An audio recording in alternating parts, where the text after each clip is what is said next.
So we're going to start with the rapid fire round. You can only answer with one word or one sentence to these questions. One word or one sentence? Yeah, all right. Okay. First one is, at what age do you want to retire? 80. How long does it take you to get ready in the mornings? 5 minutes. Most embarrassing moment of your life? I don't know this one. Pass, if you don't want to. Favorite color? Color green. What time of day are you most inspired? Night. How many hours of sleep can you survive on? Survive. Mm-hmm. Like the minimum is like 4. Fill in the blank. An upcoming technology trend is blank. Upcoming technology trend is based on data governance. The city in which the best kiss of your life happened. Moscow. Pick one, Mark Zuckerberg or Elon Musk. Elon Musk. The biggest mistake of your career. Good question.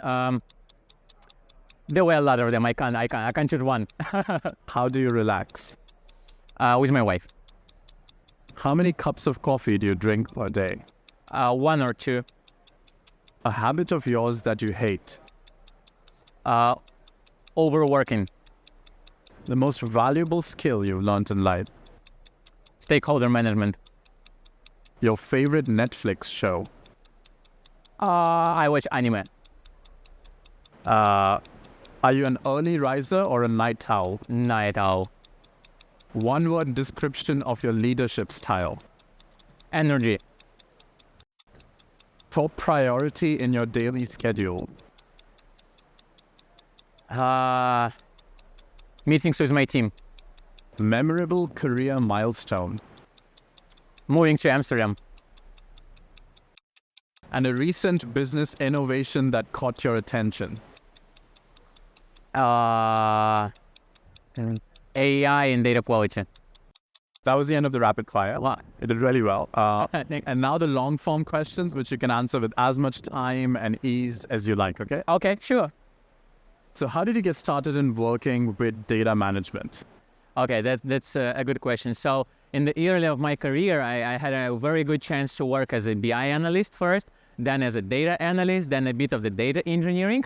And everywhere I worked, there was the one problem, no matter what the company size was, data quality issues. And data quality issues is not like a problem at itself. The problem was mostly that there was no one responsible for the data quality. There were no any process around data quality, like who is responsible for this, what is the issue remediation process. And I was very, very upset about this. And then one day I was reading an article with the fancy title like top data jobs for the future, and data governance was one of them. And I was like, whoa, that's really what I want to do, and especially the data quality part of it. And what I did is I found one of the most mature data governance, one of the mature companies that had data governance process in place.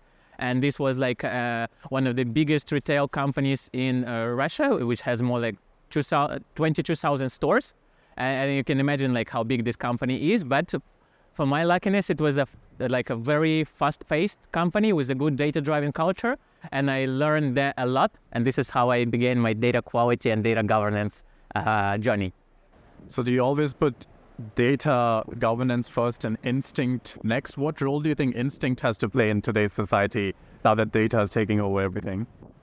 So first of all, I think that data quality is like a part of data governance. So we can't make a distinction between data quality and data governance. It's like a part of it. But then from the other side, I think that data governance is now getting more and more hype, I would say. No more than, not so much AI, but still, I think it's crucial especially for the big companies to have like a management in data. We do people management, we do software management, but a lot of companies now only trying to establish the data management. I think this is like a crucial part because every company tries to be a data-driven, but a huge part of being a data-driven is having a good data management in place. What does data quality mean to you, and what are its main goals? Oh, that's a very good question, but maybe I can ask, how would you define data quality first? Is that what you meant by a conversational interview? Yes. Because it's always fun to ask this question because people always say different answers. Well, I would assume data quality is maintaining data that is of value instead of data that is just everywhere. But how do you determine what is of value and what is not unless you have a sufficient amount of everything? So I guess that's what I vaguely think of it. That's a very good answer. It's close to my future answer. So basically there are two answers. One is like official and one is like more personal. So official answer says like data is of high quality if it meets the expectations of data consumers, if it's fit for purpose, and blah blah blah blah blah. And this is the official answer. I like to get this answer. So you can imagine that data quality is like having a treasure map for treasure map.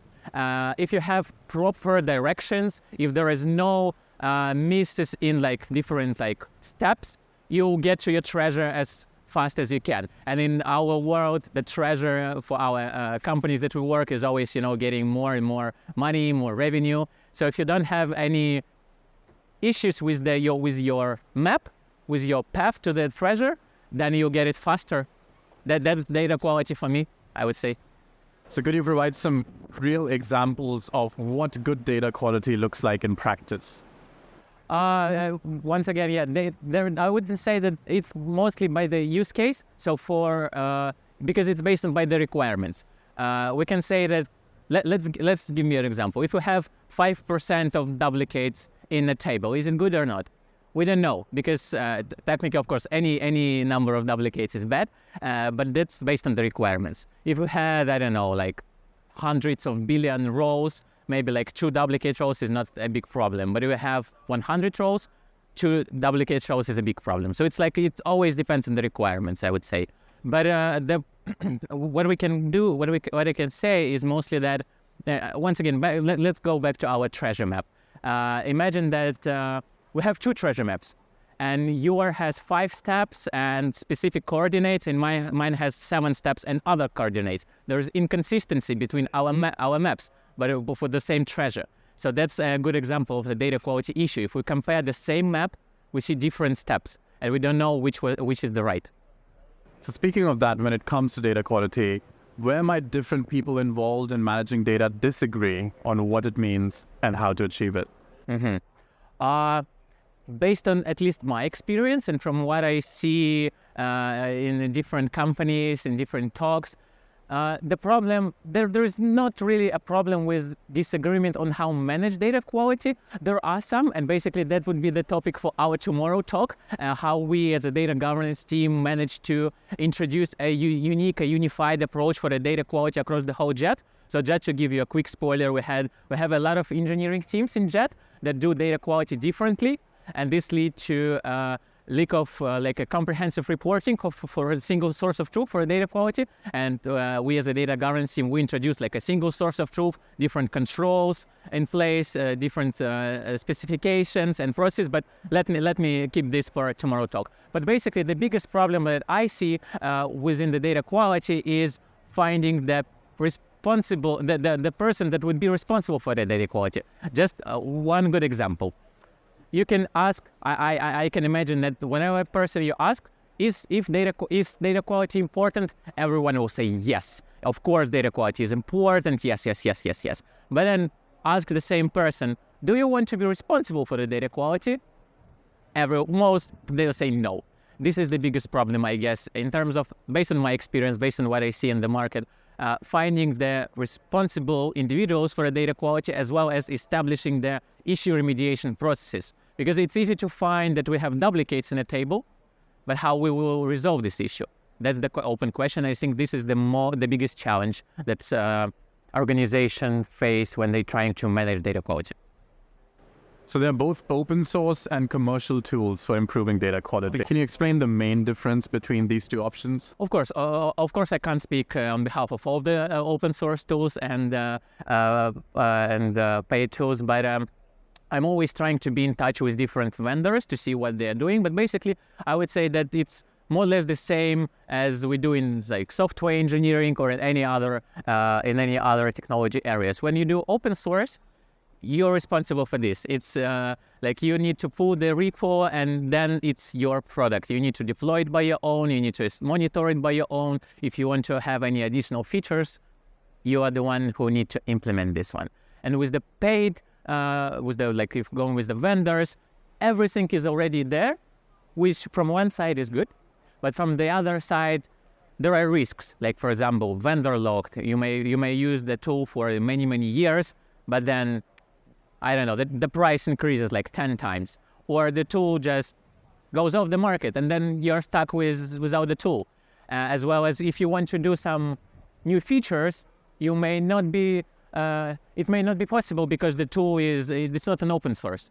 So having both open source and some paid tools is good. It's just a matter of if company can use it, because one important thing to know is when you use paid tools that are deployed not in your cloud environment, for example, in the data quality, the tool can have access to your data, which can be critical, for example, for the company like Just Eat Takeaway, which is a public company. We don't really want to share data with anyone. There is like privacy with our InfoSec.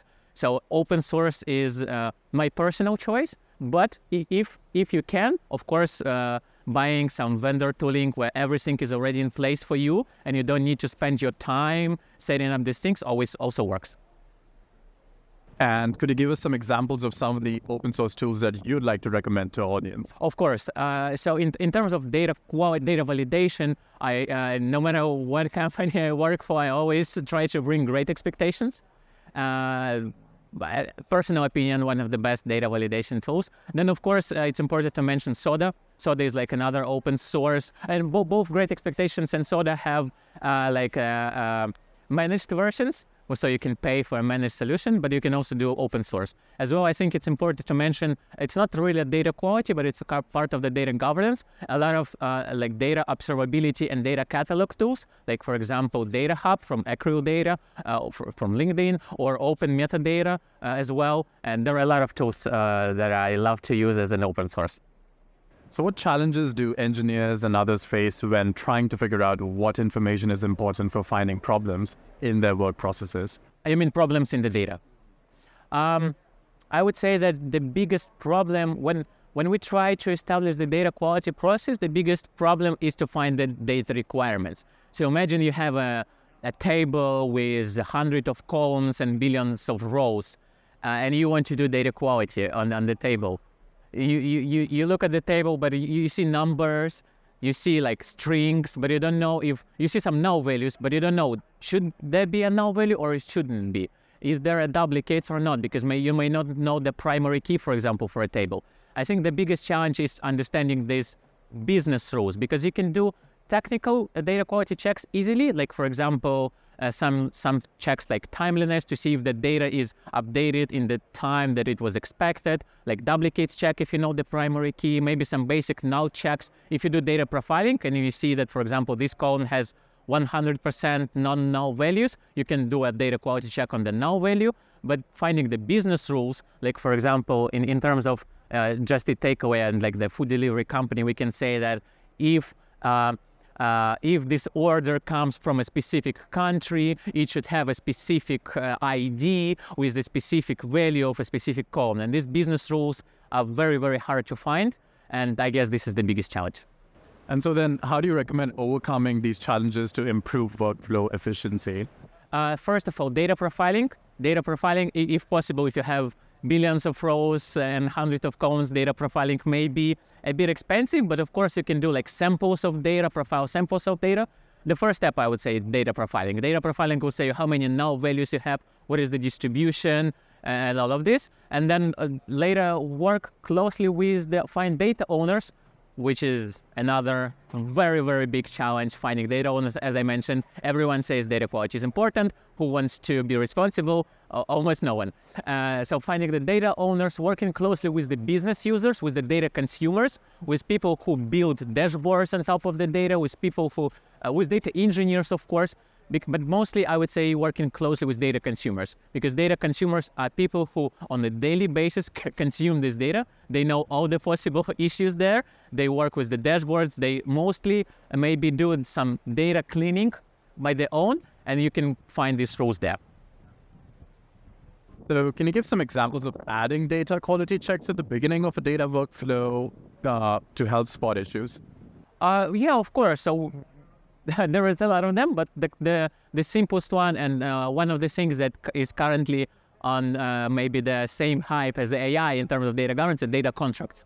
So data contracts, and one part of the data contract is checking the data types, for example. So let's say we have a consumer and producer, so like the source and the target table, and we do a daily ingestion. And we can do like a data validation between the data types. So we always know that if there is the name field is always a text or a string. It should not be an integer or a float or any other data type. If this changes, our pipeline will break. So this is like the simple example. But of course, what we can do is like integrity check. For example, in terms of, once again, in terms of just a takeaway, let's say that we can have an order with a CT ID 5, but in a CT tables, we don't have CT ID 5, which can lead to inconsistent reporting, nulls, joins won't go, and we can also prevent this by doing the pre-assertions, like pre-data quality check, as well as, let's say that if we pay for the data, not only for data storage, but also for data, forgot the word, the data, it doesn't matter.